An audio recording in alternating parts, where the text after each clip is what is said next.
In the last video, I told you how Mr. Pradhan consistently coerced Baba to come with him to Bhivpuri, and how Baba fulfilled his words. I'll come, I shall tell you in this video. If you haven't seen the first video yet, do check it out in the I button above. But before that, please hit the like button and connect the headphone for better and peaceful listening.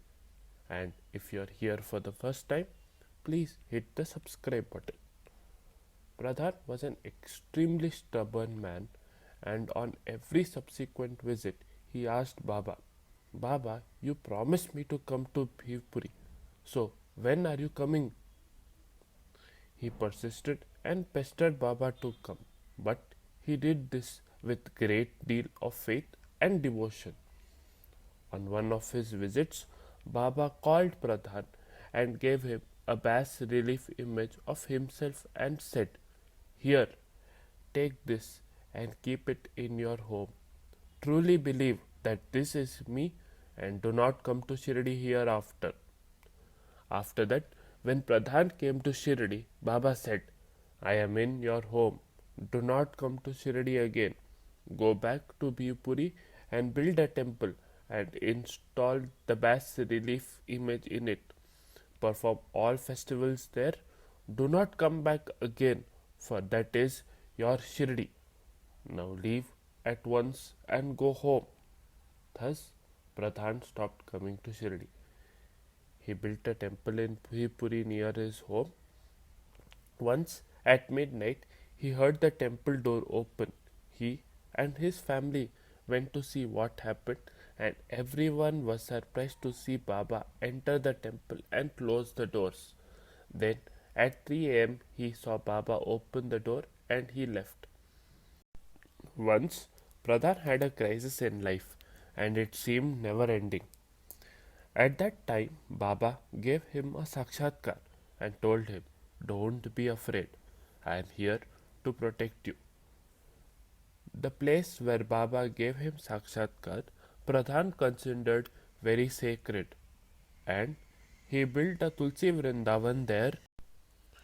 He did that so people could understand the sanctity and purity of the place.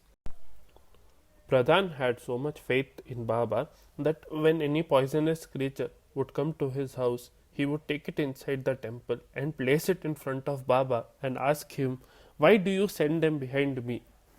And while doing puja, he wanted water and flowers.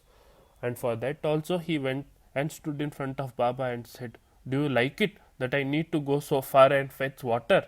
And for flowers, Do you like it, Baba, that I don't have flowers to do your puja sufficiently?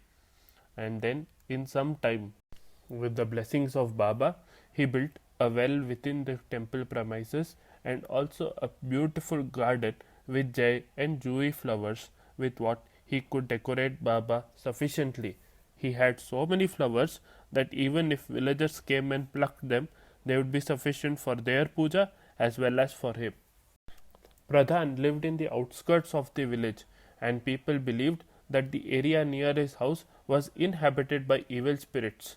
And Baba also decided to go and live there as he could free those evil spirits and grant them Sadgati.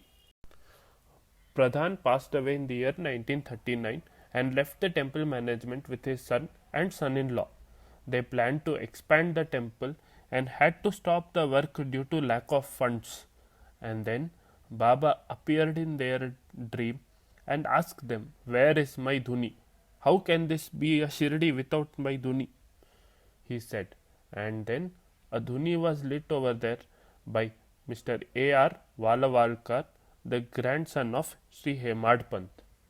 After which all the works in the temple went on without any issues. If you are still listening, please do support us by hitting that like button. If you are here for the first time, please support us by hitting the subscribe button. And thank you for listening. Om Sai Ram.